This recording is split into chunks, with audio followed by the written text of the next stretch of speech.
13. El aspecto demoníaco de la sexualidad. Adolf Hübgenbull-Craig, psiquiatra y analista junguiano de Zúrich, Suiza.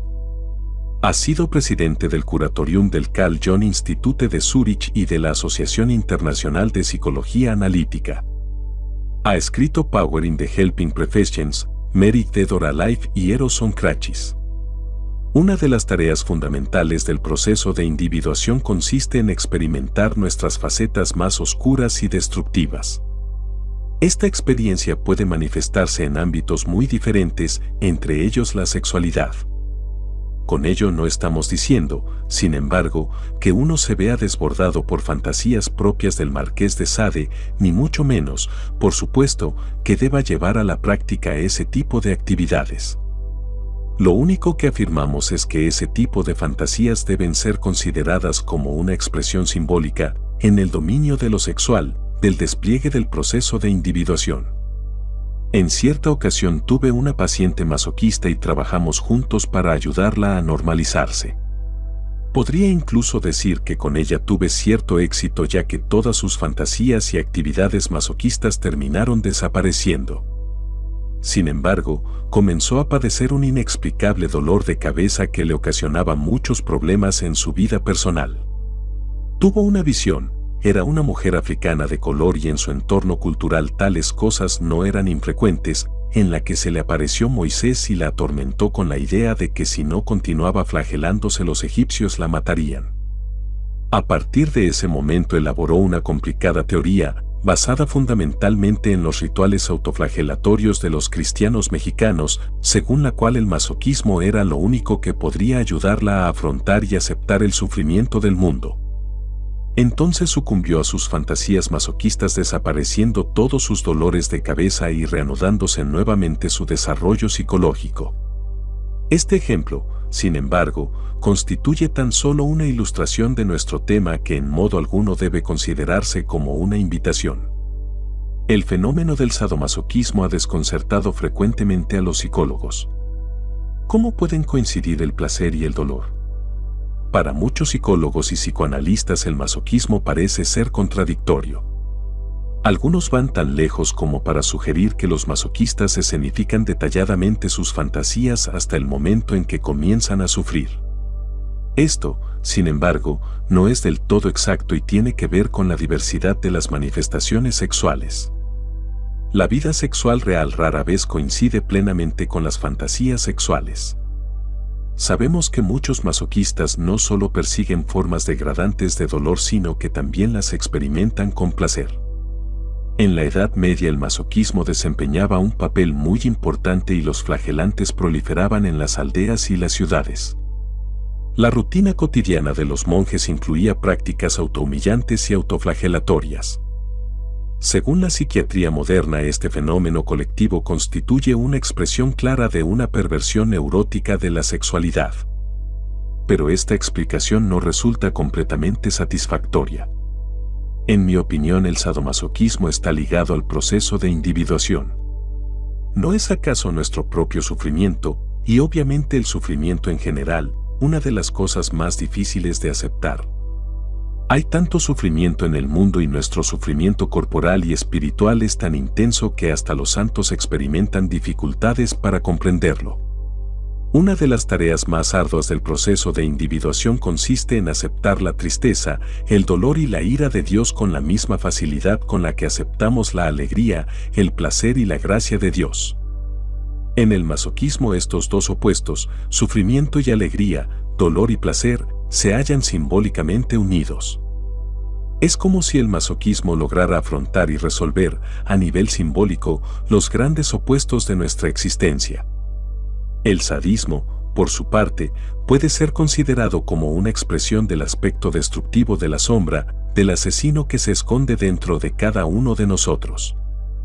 Se trata de un rasgo específicamente humano que parece disfrutar con la destrucción. Este no es el lugar para discutir si la destructividad es un fenómeno natural o si es la consecuencia de algún problema en el desarrollo, aunque yo me inclino por la primera de las dos hipótesis.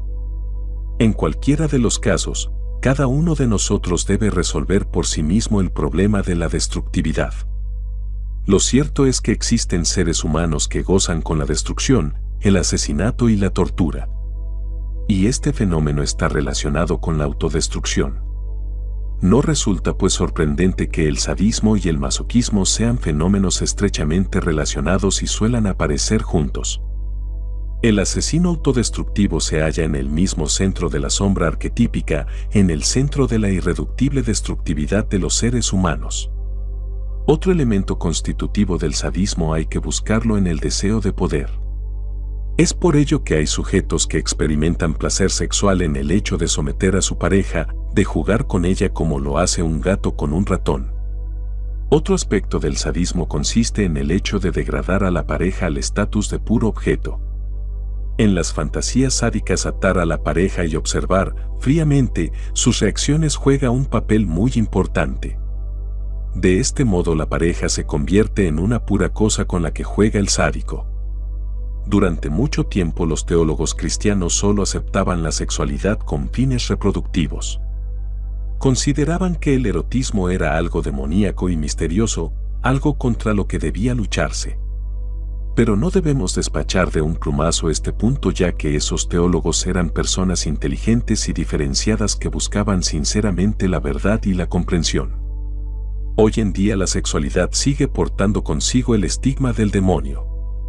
Todos los intentos realizados para convertirla en algo inofensivo y natural han terminado fracasando.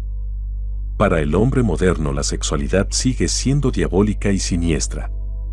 Ciertos movimientos feministas de liberación consideran a la sexualidad como un arma política utilizada por los hombres para someter a las mujeres, convirtiendo entonces a la sexualidad en algo diabólico y exigiendo un intercambio de roles con los hombres para transformarla en algo inofensivo.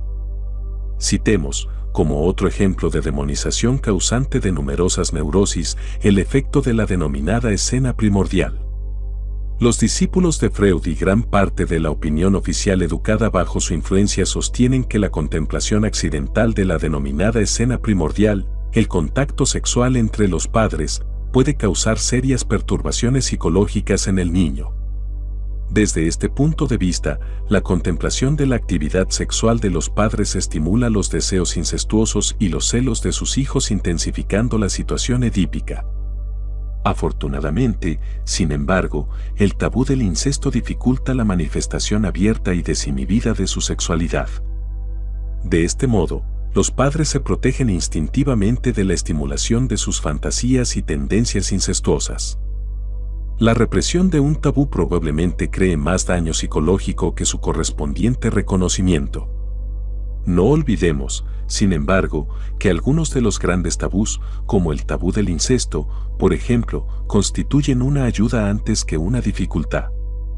El hecho de que la sexualidad se haya excluida de la vida cotidiana de la mayor parte de nuestros hospitales constituye otro ejemplo contemporáneo de la forma siniestra en la que experimentamos la sexualidad. ¿Por qué se considera que la vida sexual puede dañar a los pacientes? ¿De dónde surge esta creencia? ¿Por qué razón no se les permite a los pacientes de una institución mental, por ejemplo, mantener relaciones sexuales con otros internos? Siguiendo con la descripción de los aspectos siniestros de la sexualidad, debemos también mencionar que en Suiza la relación sexual con un retrasado mental se considera un acto criminal. Aunque originalmente esta ley pretendía proteger a los retrasados mentales, lo cierto es que ha terminado impidiéndoles llevar una vida sexual. Esta inhumana ley, y la pasividad con la que fue aceptada, constituye también otro ejemplo del poder mágico que se le atribuye a la sexualidad.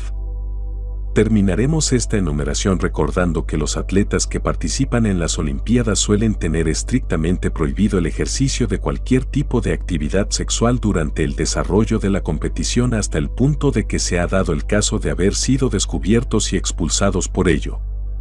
Sin embargo, al mismo tiempo se reconocen también los efectos benéficos del ejercicio sexual antes de acometer grandes esfuerzos.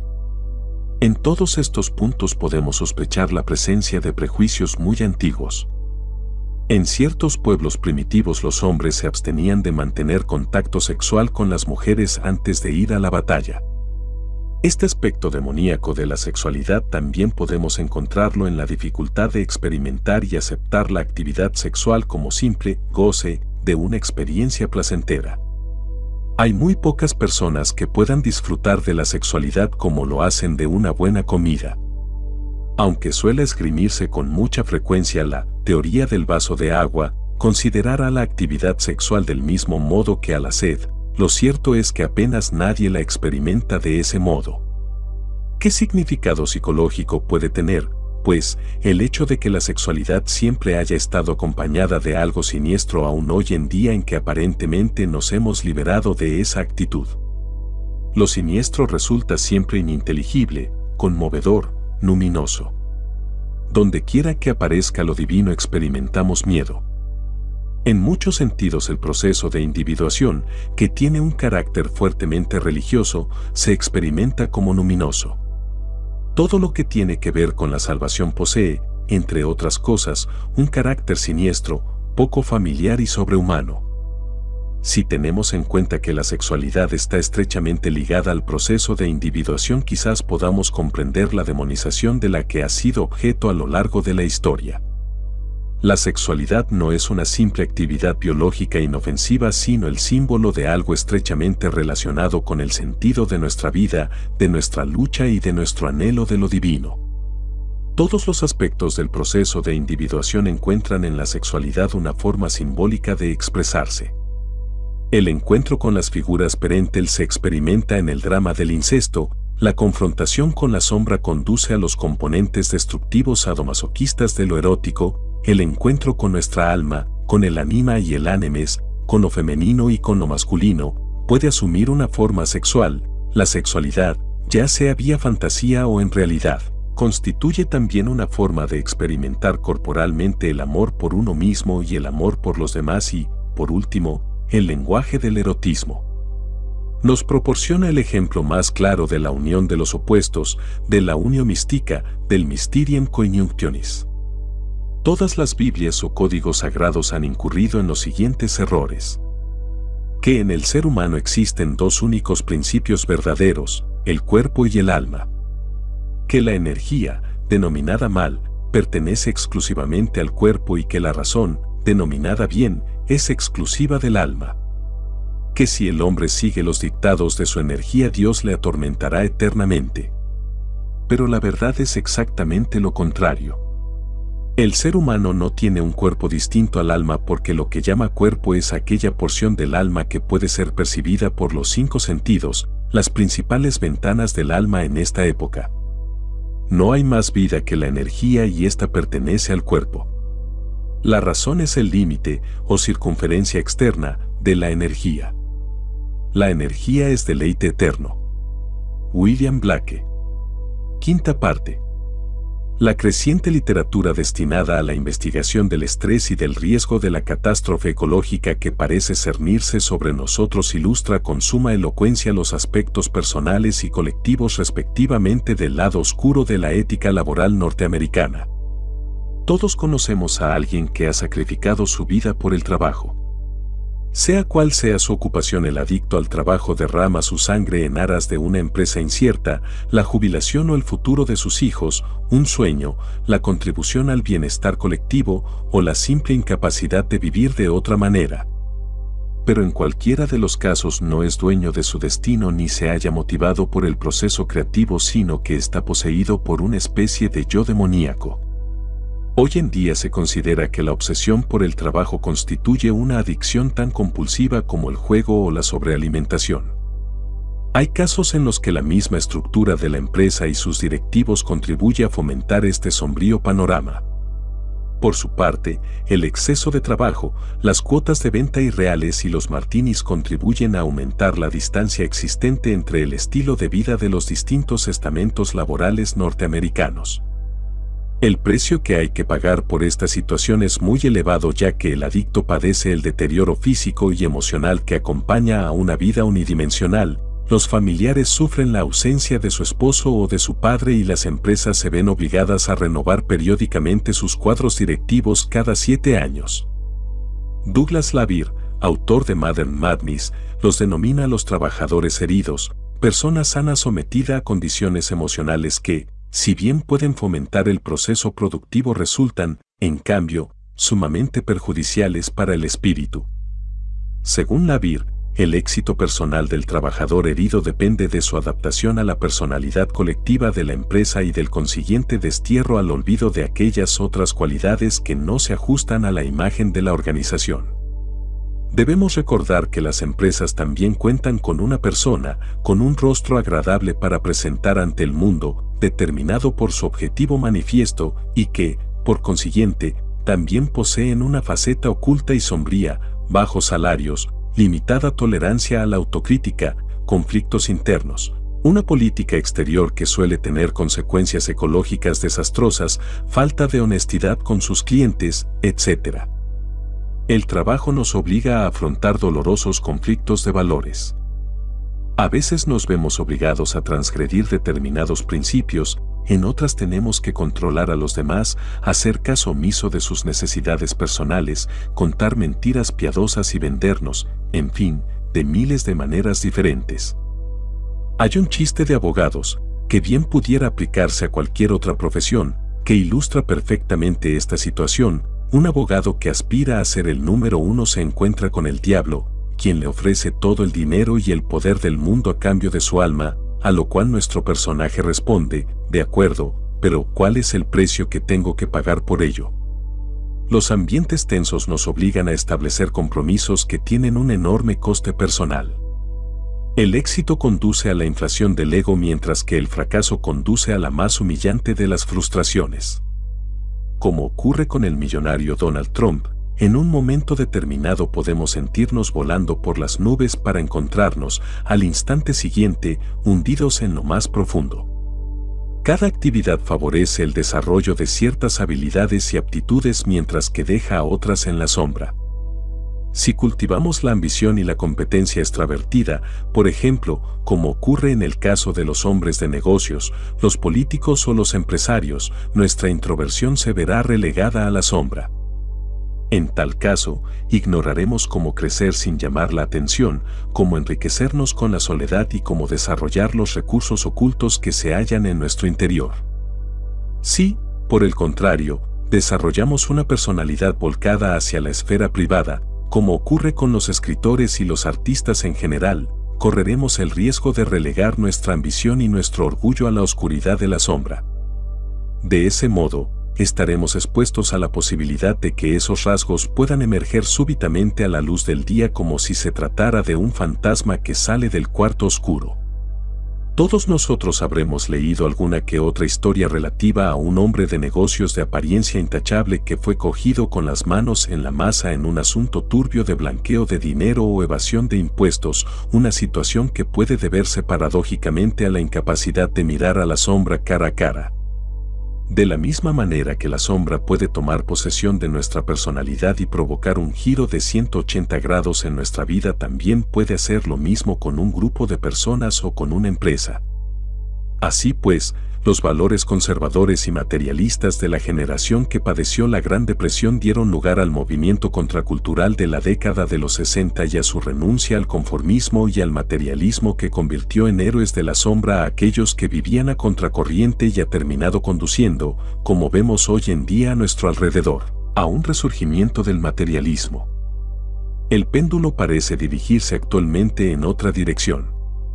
Del mismo modo que el burnout individual constituye una expresión de la sombra personal, la sombra de nuestra cultura se manifiesta con toda su crudeza en el exterminio de especies y ha adquirido la magnitud de una catástrofe ecológica de tales dimensiones que ya no nos queda más remedio que tomar conciencia de los aspectos oscuros que están ligados al crecimiento económico ilimitado y al progreso tecnológico descontrolado. En The End of Nature, Willem Sekibben señala que hemos dejado de ser los dueños de nuestra tecnología.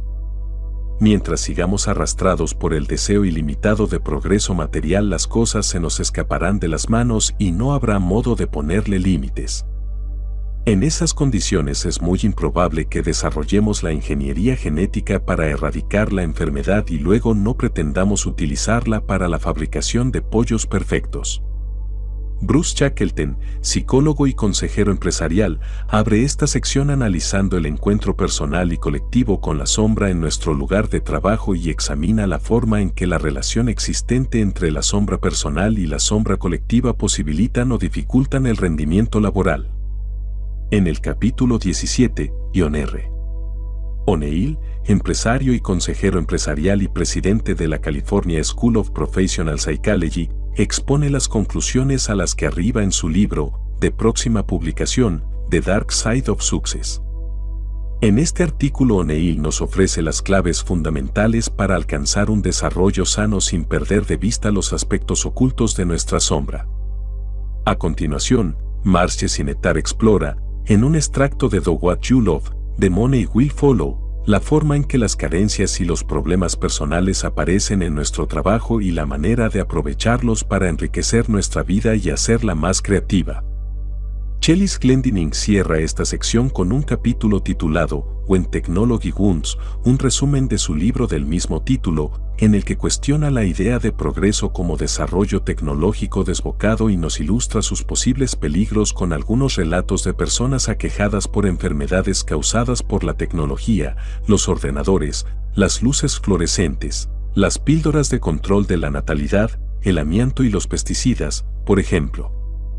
Pareciera, pues, como si nuestros logros personales y colectivos tuvieran una faceta oscura y tenebrosa y que el progreso ilimitado y descontrolado deja el caos a su paso. 14. El encuentro con la sombra en el trabajo. Bruce Shackleton se dedica a la consulta privada y a la asesoría de organizaciones en Boston y es miembro permanente de la Occupational Health Clinic del Massachusetts General Hospital y la Harvard Medical School. ¿Qué es lo que nos impide alcanzar lo que deseamos conscientemente? ¿Cuál es la naturaleza de esa faceta oscura de nuestra personalidad que sabotea nuestros esfuerzos, frustra nuestras expectativas y aspiraciones y parece despreciar el esplendor del éxito? ¿En qué medida el mundo empresarial obstaculiza el logro de nuestros objetivos en lugar de ayudarnos a lograrlos? La vida profesional, aunque ciertamente menos reconocida que la familiar, la escolar o la religiosa, constituye un elemento de capital importancia en la creación de la sombra. El mundo laboral nos induce a comportarnos de un determinado modo para ajustarnos a la sociedad, adaptarnos y alcanzar el éxito. Todos intentamos agradar a nuestros jefes, a nuestros compañeros y a nuestros clientes y relegamos con mucha frecuencia los rasgos más desagradables de nuestra personalidad, la agresividad, la envidia, la competitividad y la crítica, por ejemplo, a los rincones más oscuros de nuestro psiquismo. Muchas personas se ven compelidas así a asumir el costoso compromiso psicológico y espiritual de tener que arrojar gran parte de sí mismos a la sombra para terminar descubriendo luego que han vendido su alma a la empresa. Obviamente, todos nosotros necesitamos a la sombra para ocultar nuestros impulsos más destructivos y negativos e incluso nuestras flaquezas y capacidades menos desarrolladas. Sin embargo, cuando relegamos gran parte de nosotros mismos a las profundidades más oscuras corremos el peligro de que nuestra sombra profesional llegue a ser tan impenetrable, densa y consistente que adquiera vida propia y termine transformándose en algo destructivo. La sombra del poder y la competencia. Cuando conocí a Harold, un hombre de mediana edad que hace 10 años aspiraba a llegar a la cumbre, era vicepresidente financiero de una pequeña compañía de tecnología punta. Su carrera anterior en otras empresas de mayor envergadura había sido relativamente exitosa, pero cuando cumplió los 40 años inició la psicoterapia conmigo porque se sentía deprimido y carecía de motivación para seguir su fulgurante carrera ascendente. Harold se había resignado a permanecer en una pequeña compañía que no ponía a prueba sus conocimientos y se dedicaba casi exclusivamente a pensar en su jubilación. Harold había heredado de su familia un cierto sentimiento de inferioridad y constituía un caso típico de baja autoestima. En sus trabajos anteriores había tenido dificultades de relación con la autoridad debido a que, en realidad, se consideraba inferior a sus compañeros. El jefe de Harold, un hombre duro, insensible y arrogante, dirigía la empresa de manera inflexible, no permitía la oposición abierta y, en ocasiones, llegaba a ser desagradable con sus empleados. Harold respondía a la agresividad de su jefe con una acomodaticia y, en ocasiones ansiosa, voluntad de servicio. Harold había encontrado un jefe sobre quien podía proyectar sus oscuros sentimientos de poder, arrogancia y competencia, alguien junto a quien se sentía al mismo tiempo cómodo e inquieto y que reforzaba la imagen familiar que tenía de sí mismo. Durante una temporada todo pareció funcionar a la perfección. Harold se limitaba a poner buena cara y a desempeñar su trabajo del mejor modo posible y era aceptado tanto por su capacidad como por su apoyo al status quo. Pero aunque Harold solo era vagamente consciente de una difusa sensación de inquietud y desazón, bajo la fachada estaba evitando toda confrontación, eludiendo la necesidad de cambiar de trabajo y renunciando a su entusiasmo y a su capacidad creativa. En esa situación el dique pronto comenzó a hacer aguas y Harold, que solía ser una persona juiciosa y devota, empezó a mostrarse agresivo ante pequeñeces en un intento de descargar sus sentimientos de rencor, frustración y desprecio. Esta conducta, tan impropia de la imagen de buen ciudadano que tenía de sí mismo, le impresionó tanto que le condujo a reconsiderar en profundidad el coste personal de su vida laboral. La adicción al trabajo y la sombra de las organizaciones. Cuando las personas dejan de lado sus necesidades de tiempo libre, intimidad y familia y se convierten en una especie de máquinas, podemos constatar la presencia de la sombra en el mundo laboral. Como ocurre con la mayor parte de las adicciones, la adicción al trabajo, que termina conduciendo a un estilo de vida desequilibrado y compulsivo, también se origina en pautas familiares. En ciertos hogares solo se valoran los resultados y, por tanto, el único criterio para la autoestima es el del éxito. En otros hogares, en cambio, es un padre adicto al trabajo el que transmite esta pauta de conducta a su hijo, quien la hereda como si se tratara del color de los ojos. En otros, en fin, la frustración de un padre fracasado constituye un poderoso estímulo que acicatea de continuo al niño para conseguir el éxito y termina convirtiéndole, de algún modo, en la sombra de su padre. Si la persona trabaja en una organización adictiva que sostiene y alienta este tipo de modelo, el matrimonio será perfecto durante el tiempo en que la sombra de la empresa y la del individuo caminen al mismo ritmo. Pero, más pronto o más tarde, algo comenzará a fallar, el trabajador desarrollará otras adicciones, como el alcohol o las drogas, por ejemplo, se producirá el burnout o la empresa cambiará sus directrices o su equipo directivo, y la adicción al trabajo mostrará crudamente sus facetas más destructivas ocasionando todo tipo de estragos. Pero la adicción al trabajo no es el único aspecto oculto de las organizaciones. La cultura de la empresa, es decir, las reglas, los rituales y los valores que ayudan a organizar las actividades de los individuos, tiene un aspecto manifiesto y otro mucho menos evidente que determinan muchos de sus logros financieros y personales. Las empresas que rechazan la posibilidad de desarrollar adecuadamente los recursos humanos y que se niegan a considerar con detenimiento el problema del estrés, por ejemplo, manifiestan una notable y peligrosa insensibilidad. Cuando la atención se focaliza exclusivamente en la productividad y se desatienden las necesidades del individuo, puede generarse un clima de desconfianza tal que, en un intento desesperado de resolver la dinámica inconsciente de la organización, no duda en convertir en chivos expiatorios a algunos de sus empleados y no vacila un instante en sacrificarlos. Las culturas colectivas que potencian la comunicación abierta, por su parte, pueden establecer controles y medidas para resolver los problemas suscitados por la sombra individual y grupal. Una organización sana puede contribuir a limitar las expresiones negativas elaborando sistemas de retroalimentación adecuados, estableciendo acuerdos sobre valores y objetivos y ayudando incluso a potenciar las capacidades más profundas de sus trabajadores. La motivación de los empleados también se halla profundamente ligada a la sombra. Quienes ambicionan a ascender en la jerarquía de la organización, por ejemplo, pueden verse obligados a negar sus cualidades más estimadas y a servirse de los demás, como si se tratara de escalones, para ascender en el escalafón.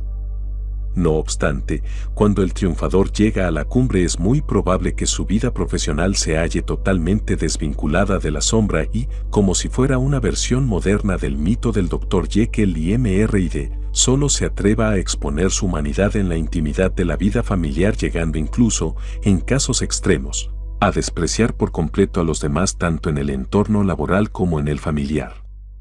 Los gestores de recursos humanos y los consultores empresariales suelen soslayar el problema de la sombra individual y colectiva. En mi opinión, sin embargo, resultaría sumamente provechoso unir nuestros esfuerzos para reconocer el lado oscuro de la empresa y contribuir, de ese modo, a la necesaria renovación individual, empresarial y social. 15. El lado oscuro del éxito. John R. O'Neill, presidente de la California School of Professional Psychology y de la California Nexus Foundation. Desde que en 1970 abandonara la American Telephone and Telegraph Company, ha desarrollado una intensa actividad educativa y empresarial.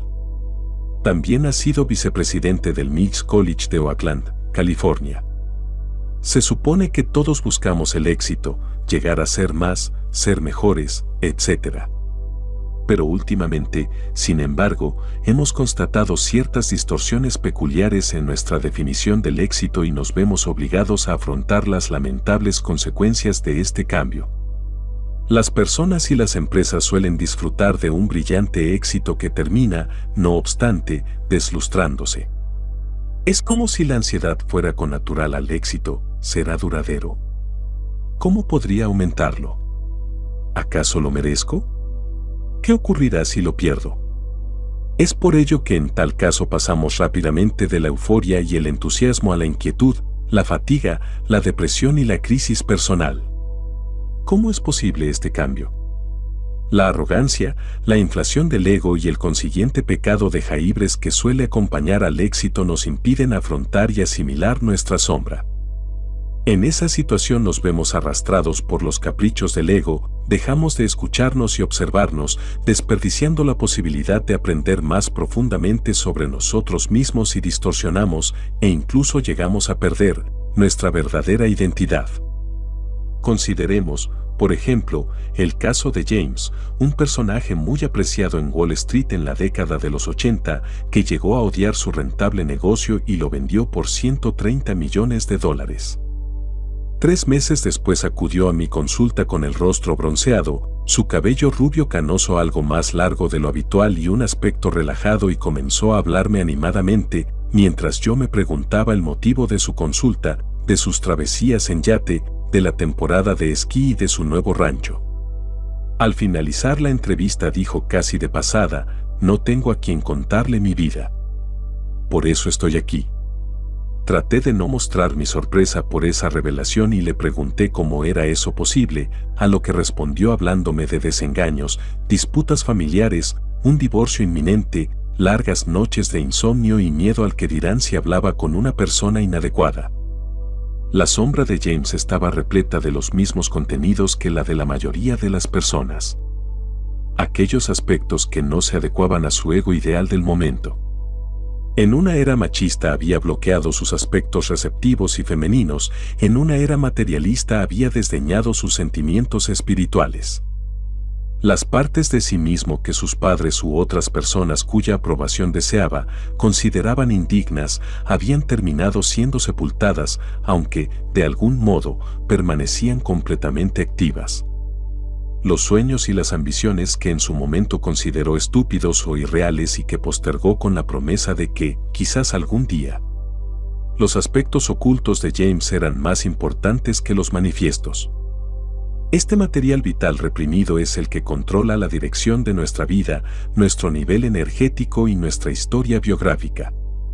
El precio que debemos pagar por arrojar nuestro ser a la oscuridad es la pérdida del alma. Los verdaderos triunfadores son aquellos que saben extraer toda la riqueza potencial de su sombra y utilizarla en su provecho. Ellos son los auténticos aprendices de la profundidad. Winston Churchill, Eleanor Roosevelt, Florence Nightingale, Thomas Jefferson y Abraham Lincoln, por ejemplo, constituyen ejemplos históricos de personas que, yendo más allá de jaibres, supieron aprender de sus propios fracasos, errores y sufrimientos y utilizar adecuadamente sus enseñanzas. A los directivos que me preguntan, con cierta frecuencia, qué deben hacer para mantener vivo el aprendizaje y el crecimiento en sus empresas, les suelo responder que el principal punto consiste en evitar jaibres en el momento en que se alcanza el anhelado éxito. El tallo de la dulce planta del éxito hunde sus raíces más profundas en el suelo de la inflación del ego que se alimenta del orgullo y la codicia. Resumamos ahora brevemente los signos que acompañan a los ataques de jaibres. Atribuirnos la posesión de dones especiales. Cuando creemos en la infalibilidad de nuestras valoraciones y en nuestra inmunidad a los errores que comete todo ser humano, nos hallamos a merced de la sombra y podemos sospechar la presencia de ciertos rasgos de inflación del ego. Matar al mensajero. Si rechazamos los informes adversos porque nos parecen indignos, poco fiables, envidiosos o incapaces de apreciar completamente la situación, estaremos allanando el camino del fracaso. Si en nuestro papel de directivos nos aislamos de los demás y restringimos el círculo de consejeros, habremos empezado a matar a los mensajeros. Necesidad de protagonismo. Cuando jaibres está presente, el ego necesita afirmarse mediante demostraciones manifiestas de poder, como marcar el territorio, preocuparnos excesivamente por la etiqueta y establecer reglas excesivamente rígidas, por ejemplo. El hecho de que necesitemos sentir que los demás se den cuenta constantemente de nuestra importancia es un síntoma de inseguridad reprimida. Vivir según principios morales superiores. Cuando un grupo o una persona siente que se halla en el camino justo y califica a quienes piensan de manera diferente de malvados, ignorantes o enemigos, puede encontrar cierto alivio provisional al exceso de tensión existente entre el bien y el mal, pero, en realidad, no se trata más que de jaibres disfrazada de bondad. Cuando aparece jaibres dejamos de aprender. Entonces nuestro inflado ego proyecta a la sombra y la ira ciega amenaza con arrastramos. Reconocer la presencia de la sombra es el primer paso para salir de esta situación, el siguiente es el de aprender lo que tiene que enseñamos. El ego se siente inquieto porque, en realidad, es la sombra la que tiene las riendas en su mano. Si encontramos un modo de ir más allá de las necesidades, roles, símbolos y todo lo que, en general, denominamos una conducta correcta del ego, podremos penetrar en el caos del nuevo aprendizaje y descubrir facetas insospechadas sobre nosotros mismos. Desde este punto de vista, el éxito siempre va acompañado por una sombra que puede llegar a ser devastadora. Es necesario, pues, que afrontemos día a día a la sombra, pero si realmente queremos renovarnos también necesitaremos guías, mentores y, en ocasiones, hasta terapeutas. Los triunfadores saben cómo hacer ese trabajo. Como me dijo hace años el escritor John Gardner, cuando escalas una montaña recuerda que no es la única. Mira entonces hacia la próxima cima y aprovecha los valles para fortalecerte. 16. Aprovechar nuestros defectos y nuestros errores. Marche Sinetar.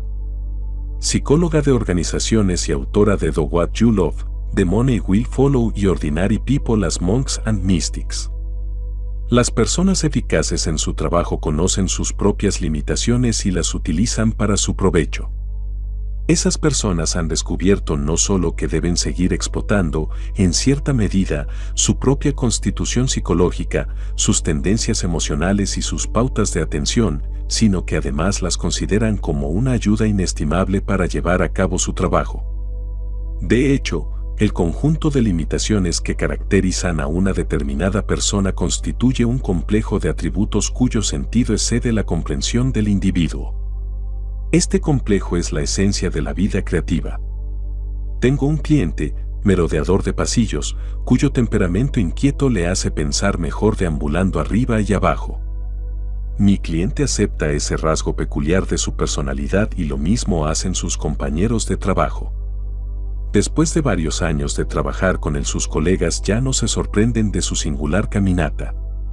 Su mente superdotada ha proporcionado millones de dólares a su empresa y él ha adquirido, en consecuencia, el derecho de deambular tanto como desee.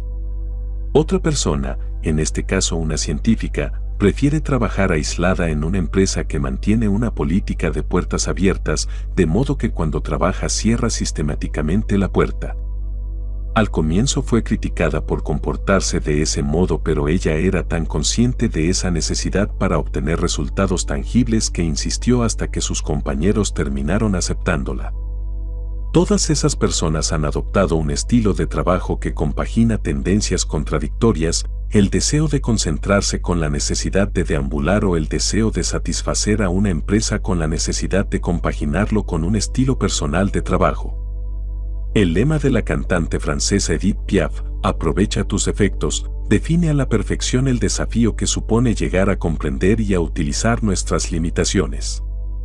Sin embargo, no estoy segura de que debamos llamar limitaciones a esos rasgos, aunque así me lo parecen, ciertamente, cuando los comparo con la conducta estereotipada con que los demás pretenden moldear nuestro modo de ser.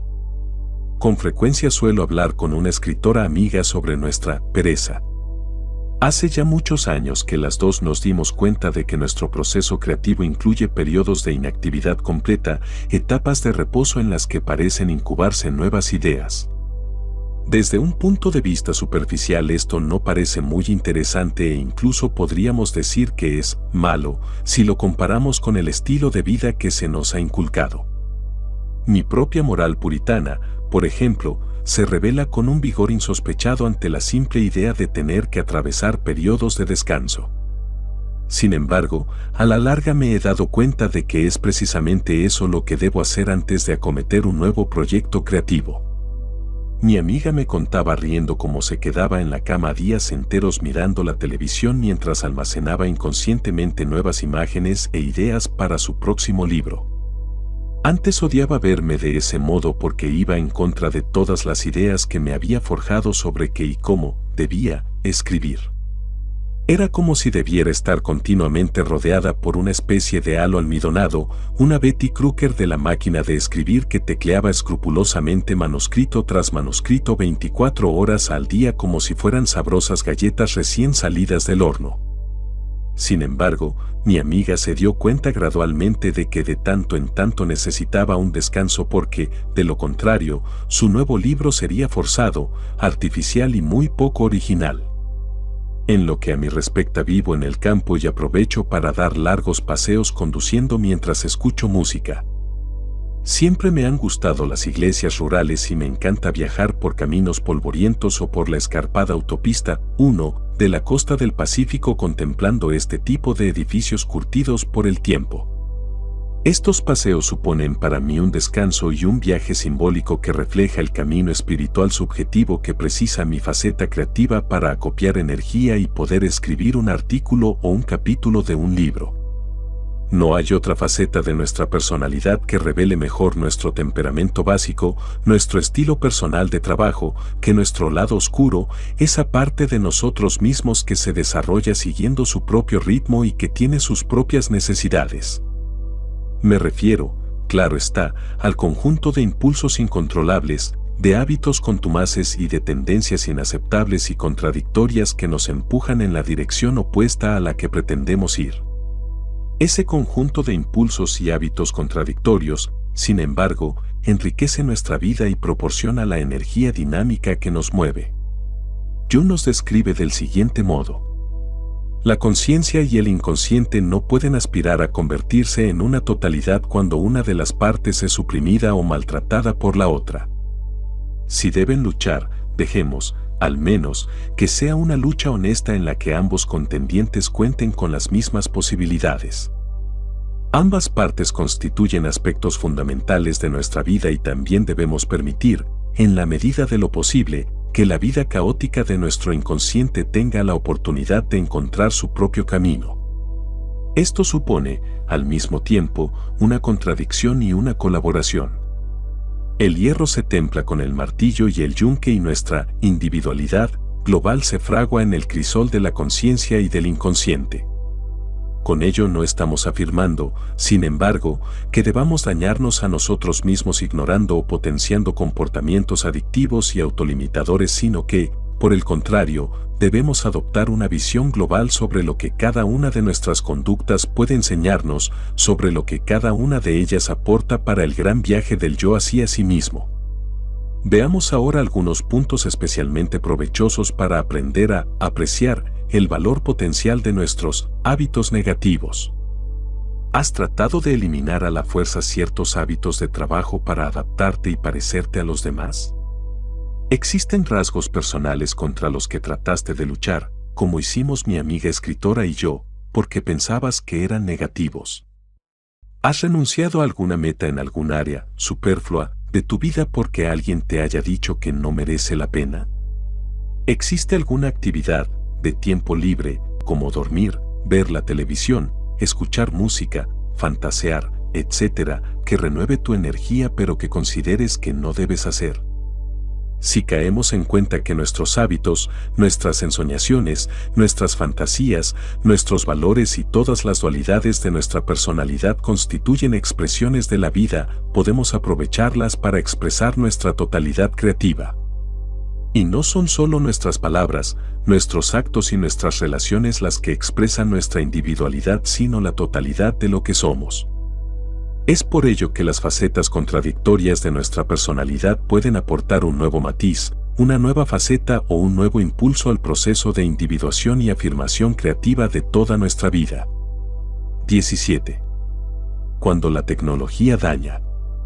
Chelis Glendinning, psicóloga afincada en Tesk, Nuevo México. Ha escrito Waking Up in the Nuclear Age When Technology Wounds.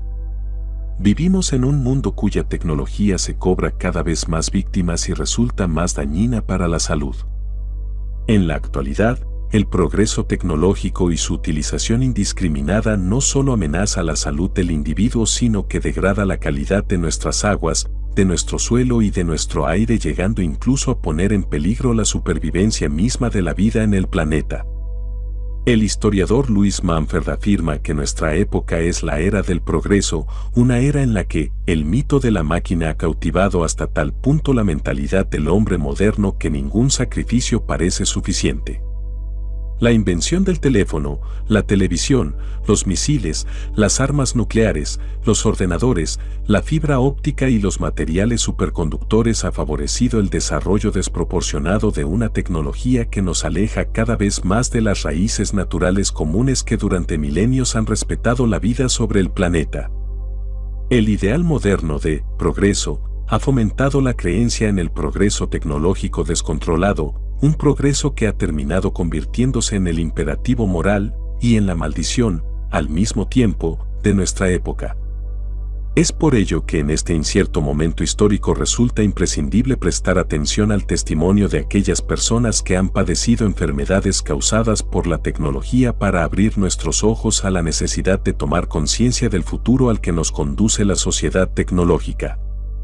La experiencia personal de quienes se han visto afectados por la tecnología no puede seguir confinada al plano de lo privado, ya que las terribles ordalías que han sufrido tienen mucho que decirnos sobre la tecnología, las relaciones humanas y el significado de la vida, y pueden servir como catalizador para abrir nuestro corazón colectivo y corregir el rumbo para hacer de nuestro mundo un lugar seguro y habitable. El problema fundamental es el del conocimiento. ¿Quién sabe que una determinada tecnología es peligrosa? ¿Cuándo se supo?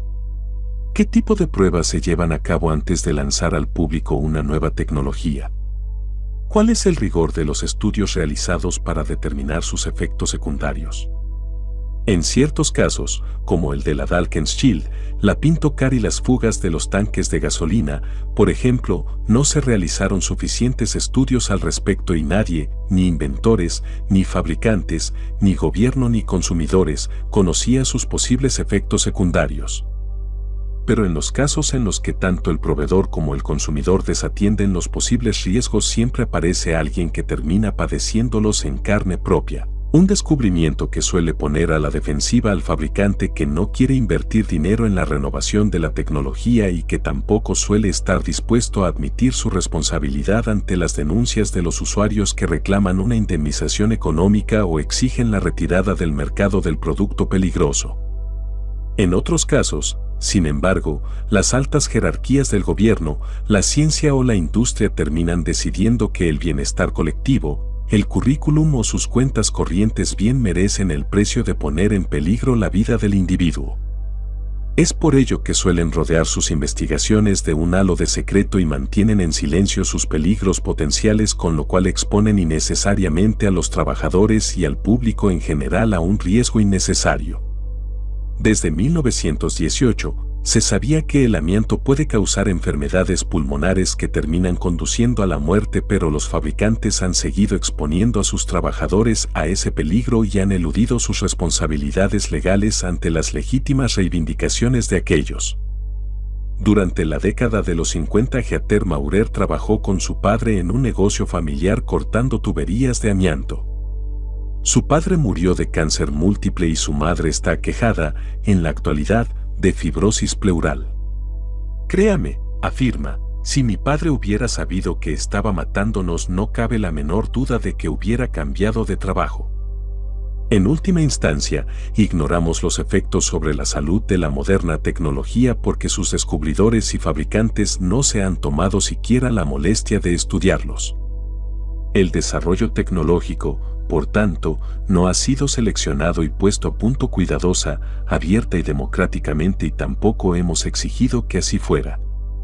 Pareciera, más bien, como si la irresponsabilidad del fabricante y la ingenuidad del consumidor hubieran convertido a la tecnología en un destino que no ha sido elegido. Es por ello que el descubrimiento de que la tecnología favorece el desarrollo de determinadas enfermedades tiene lugar en un clima impregnado de inocencia e ignorancia. El problema no radica tan solo en que la mayoría de nosotros, desde los científicos hasta el ciudadano de a pie, desconozcamos el peligro potencial de la tecnología, sino que ni siquiera queremos admitir que nuestros vecinos, nuestros familiares e incluso nosotros mismos seamos víctimas de enfermedades causadas por la tecnología. Existen ciertos tabús sobre la tecnología, reglas implícitas y restricciones inconscientes aprendidas a lo largo del proceso de socialización que nos impiden admitirlo. En este sentido, estar en contra de la tecnología es un tabú tan flagrante como cuestionar a la industria tecnológica y denunciar sus posibles daños. El sociólogo Jacques-Jules bosqueja, en Propaganda, The Formation of Mensates, el funcionamiento de un sistema de tabús. Según Jules, la manipulación de la opinión pública no depende exclusivamente del acoso doctrinal al que se somete a la población, sino que constituye un complejo sistema en el que participan todos los sectores sociales. La sociedad moderna se apoya en un sistema de tabú sobre la tecnología que beneficia directamente, por lo menos a corto plazo, a los creadores y promotores de la tecnología, y que también ha servido indirectamente con sus promesas de progreso y de bienestar general para satisfacer las necesidades psicológicas de la población. Existe una historia de 3 albañiles que ilustra perfectamente las grandes diferencias existentes en la actitud hacia el trabajo. Cuando les preguntamos lo que estaban haciendo, el primero de ellos dijo, sin levantar siquiera los ojos de su trabajo, «Estoy apilando ladrillos». El segundo respondió, «Estoy levantando una pared», y el tercero replicó, entusiasmado y evidentemente orgulloso, «Estoy construyendo una catedral». Sexta parte. Descubriendo la sombra en el camino, el lado oculto de la religión y de la espiritualidad. Uno de los objetivos fundamentales de la religión es, y siempre ha sido, el de definir a la sombra, enfrentar el mundo de la luz al mundo de la oscuridad y dictaminar la conducta moral de sus acólitos. Toda religión tiene su manera peculiar de escindir la totalidad en bien y mal, y cuanto más afilado es el instrumento que utiliza, más específicos son los ideales éticos que prescribe. En el Antiguo Testamento Isaías nos dice: «Hay de aquellos que llaman bien al mal, que confunden la oscuridad con la luz y la luz con la oscuridad, que toman lo amargo por lo dulce y lo dulce por lo amargo, porque contra ellos se dirigirá la ira del Señor». En un universo dividido entre el blanco y el negro, el camino de lo correcto y el camino de lo equivocado se dirigen en direcciones completamente diferentes que pueden conducirnos a los cielos o llevarnos, por el contrario, a las profundidades de los infiernos. Los creyentes de este tipo de religión afirman que debemos elegir entre uno u otro sendero. En palabras de Bob Dylan, debe servir a alguien. Puede ser el diablo o el Señor, pero debe servir a alguien. también hay quienes reconocen la relación existente entre el lado oscuro y el lado luminoso y aceptan la relatividad del mundo humano. Así, el filósofo del siglo XII, Maimónides, dijo, la maldad solo lo es en relación a algo. La tradición hebraica parece reconocer los aspectos oscuros y luminosos de Dios, su naturaleza airada y su naturaleza misericordiosa, mientras que el Dios cristiano, por su parte, al afirmar «Yo soy la luz», se aleja de su hermano oscuro, el diablo, la sombra. Las fuerzas parejas del bien y del mal, de la luz y de la oscuridad aparecen, con pequeñas variaciones, en casi todas las tradiciones. En el conocido símbolo del taoísmo chino del yin y del yang, por ejemplo, cada uno de los polos contiene al otro, ambos representan la relación existente entre los opuestos, indisolublemente unidos en un abrazo eterno, y su continua transformación mutua. Según las tradiciones, ocultas hasta hace muy poco, místicas y esotéricas, sufis, alquimistas y chamanes, por ejemplo, la sombra y el mal no son realidades objetivas y externas, sino que, por el contrario, son energías internas mal comprendidas y, por consiguiente, mal encausadas. Como señala Joseph Campbell, quien es incapaz de comprender a un Dios lo percibe como un demonio. Para los místicos, en cambio, el bien y el mal se asientan en nuestro interior. Es por ello que sus enseñanzas no apuntan a prescribir una moral, sino que tan solo aspiran a ofrecernos fórmulas para llevar a cabo el trabajo espiritual. En este contexto, una determinada práctica meditativa o una ceremonia chamánica puede ayudar al individuo a armonizar una energía dañina, como la rabia o la lujuria, por ejemplo, y reencauzarla hacia el lugar que le corresponde en nuestro mundo interno. El poeta sufí Rumi abunda en esta idea cuando escribe: si todavía no has visto al diablo, mira tu propio yo. De este modo, las enseñanzas místicas no consideran que el diablo sea un agente independiente, sino que afirman la realidad de la sombra interior y nos brindan prácticas introspectivas que puedan ayudarnos a redimirla. En el hinduismo y en el budismo, por su parte, el mal y la sombra están personificados por la figura de dioses y demonios a quienes rogamos bendiciones o contra quienes nos rebelamos. Esas fuerzas internas, o rakshasas, son consideradas como aspectos de la mente del meditador, deidades airadas internas que representan los celos, la envidia y la codicia. Las tradiciones ocultas suelen tratar a la sombra con una mezcla de respeto y de cautela, porque la sombra es una figura clave a la que no podemos dejar de tener en consideración. En términos junguianos podríamos decir que los practicantes de la magia negra han invertido la polaridad blanco/negro y están poseídos por el arquetipo de la sombra. Sin pretender ser irónicos, solo a la luz de lo anterior es posible comprender la devoción diabólica de Anton LaVey, líder de la Iglesia Satánica de los Estados Unidos. Hay buscadores espirituales que consideran que su trabajo con un instructor o gurú constituye fundamentalmente un trabajo con la sombra. Joseph Chilton Pearce, por ejemplo, describe así sus relaciones psicológicas con su maestro. Cada vez que me acercaba al gurú, afloraban aspectos pueriles ocultos de mi personalidad, demonios que me hacían aparecer como un asno ante la persona que más deseaba impresionar. De este modo, el gurú me ayudaba a hacer algo que no podía llevar a cabo solo, algo en lo que nadie sino él podía ayudarme, no para hacerme sentir ridículo, sino para echar luz sobre mi oscuridad, sobre mi sombra. No obstante, la sombra parece brillar por su ausencia en la mayor parte de los entusiastas partidarios de la nueva era. Estos devotos suelen creer que con la ayuda de un maestro adecuado o de una disciplina correcta pueden acceder a los niveles superiores de conciencia sin tener que habérselas con sus vicios más mezquinos o sus apegos emocionales más desagradables. Como dijo, en cierta ocasión, el periodista de Colorado Mark Barish: la nueva era nos ofrece una espiritualidad amorosa y luminosa en la que se ha expurgado todo vestigio de peregrinación y penitencia, de decepción y descenso, de angustia y humildad. Recientemente, sin embargo, la sombra de la espiritualidad de la nueva era ha comenzado a mostrar su semblante más desagradable. Muchos gurús están cayendo de sus pedestales y muestran sus flaquezas más humanas, y los meditadores, por su parte, desilusionados del ideal de la iluminación como perfección personal, han dejado de lado su intento de trascender su humanidad y han encaminado, en cambio, sus pasos hacia la psicoterapia y al trabajo cotidiano con el ego o han reorientado su interés hacia una espiritualidad más centrada.